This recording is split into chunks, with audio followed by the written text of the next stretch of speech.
Hey, it's Kimberly and welcome back to my channel. I make videos on all things lifestyle on a budget. And speaking of budget, I am officially debt-free. It took a little bit longer than I expected and $2,000 more, which we'll get to that in a second, but I am finally debt-free and I want to break down my entire experience stemming from my debt-free journey plan. I'll break down how that went throughout the process. I'll also be giving you tips and tricks if you're on your journey right now, and then I'll be letting you guys know what is to come next. What am I focusing on now that I have completed that credit card debt?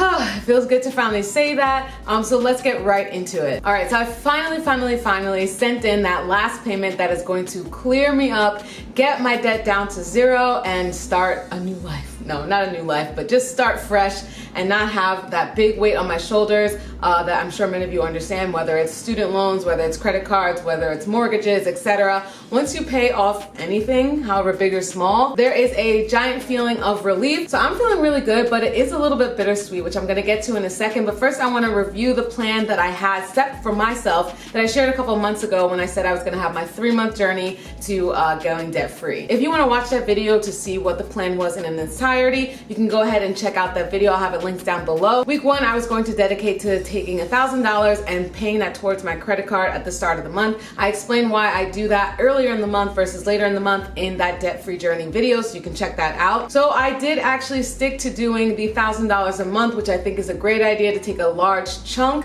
but here's where you may come into some pitfalls. Originally, I was only going to be using that credit card for the auto pay bills that I already had set aside, which is about $200 to $300 a month.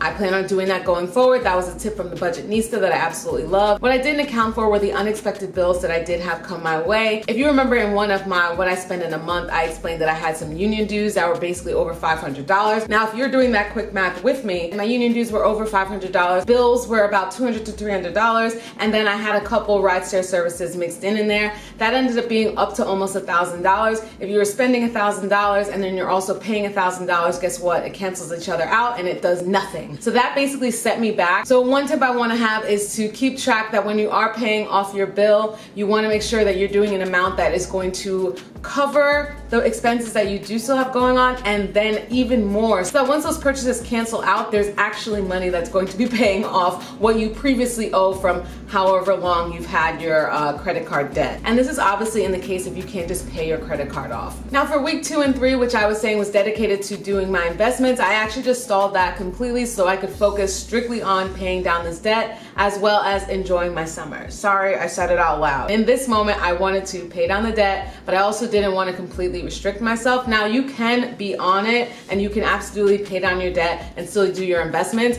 But for me, it was summer and I still wanted to go out and do things. My goal was that once I was done paying off this debt, now I can get back and kind of catch up on my investments. And also summer's almost over, so I know I won't be out in the streets as much because I'm someone that just only loves summer and like no other seasons. And in the 4th week, I just use that for the rest of my other bills. So like I said, I have some bills on auto pay that I can pay off with my credit card, but I also have some bills in my regular account that I need to go through and pay. So that's what I left for week 4. And then I would kickstart back to the next month and do it all again. Now, another issue that I did run into, and again, if you know a lot about credit cards, this will all make sense to you, but if you're new to it and you might not realize what's to come, if you don't pay off your card, you have interest charges. The interest charges do add up. As I was paying down my debt, I was still getting charged because the debt was not paid completely. My credit card was not paid off to zero. There was a remaining balance, and therefore I had a charge each month. So roughly for the months that I had, basically I was paying off in April, May, June, and July. I also made an August payment, but obviously that's not going to show up right away just yet. But I had a back and forth between $46 and $39 every single month. So think of that as another bill you would be adding on to your charges. And basically I've had those charges for however many years I've had this card now because I was never paying it off completely. So I am happy to say that finally I don't have those charges in the moment. I don't want to see those charges. I'm glad to be back at zero and I want to keep staying there. That was 5 months not 3 months for my debt-free journey, and I ended up doing $5,000 instead of the $2,900 that I mentioned in that very first video in April, where I was like, I'm gonna pay $1,000 and then the next month $1,000 and then $900 and everything's gonna be great. I was really, really excited for that. I thought it was just a straightforward plan, but I just made a rookie mistake of not even taking into account the other expenses that might come up. My last month, I didn't do $1,000. I did $1,800, which was what was left over, and I just was like, let's clear it. I did have the money. That is the difference. If you don't have the money, don't get yourself into a situation that you can't get out of. It was more beneficial to me to pay a large chunk that I could afford in the grand scheme of things versus to keep going at the pace that I was going at. Sometimes you just have to speed it up. I will say I was getting pretty impatient, and that's what I mean by the bittersweet moment, is because I realized that this was kind of going to be a never-ending cycle until I ended it myself. It's like a toxic relationship.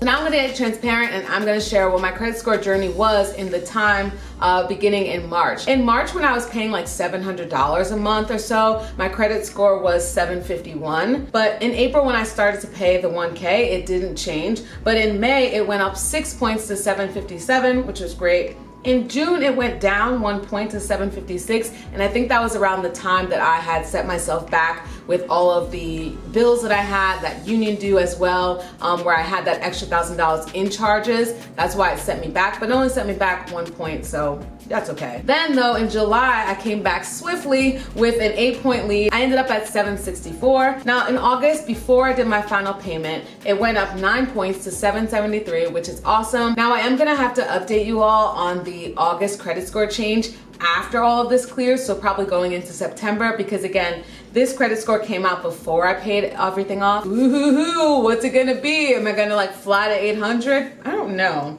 773, I'm not sure how much it'll go up, and I don't know how the points work. I don't think I've hit that before, but I think I've always been in this range, this 750 range, which is great. It's something that I mentioned in my apartment videos about having a high credit score and how that is beneficial. But yeah, I'm definitely gonna update you guys. Maybe I'll write it in the comments or something like that. Once I find out, I'm assuming it'll be around September, I'll get the exciting little email that I love getting where it's like, yay, your credit score has moved. I'm assuming that as long as I continue to pay it off going forward, that it should stay in this high range. Okay, moving forward, what is my plan? Now that my debt has been crushed, which is awesome. This has been in the making for so many years now, but it's mostly because I wasn't doing anything with it.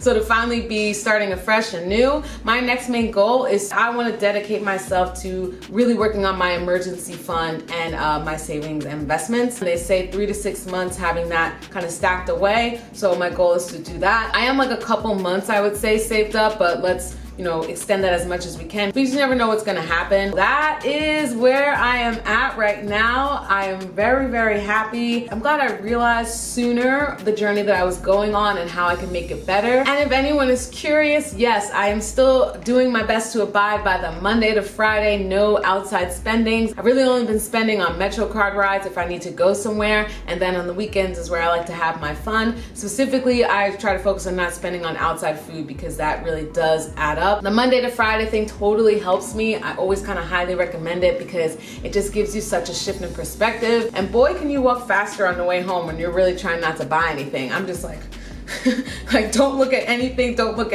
just go straight home, eat the food that you got, whatever, but it actually really helps. And then shopping, I'm so proud of how much shopping has just kind of decreased over time. Debt-free it is, I'm very happy, finally made it. Let's have a discussion down below. Where are you on your journey? What are you saving up for next? What budget impulses are you trying to control so that you can save up for X, Y, and Z? If you're on the journey, I believe in you. You can do it. I am cheering you on.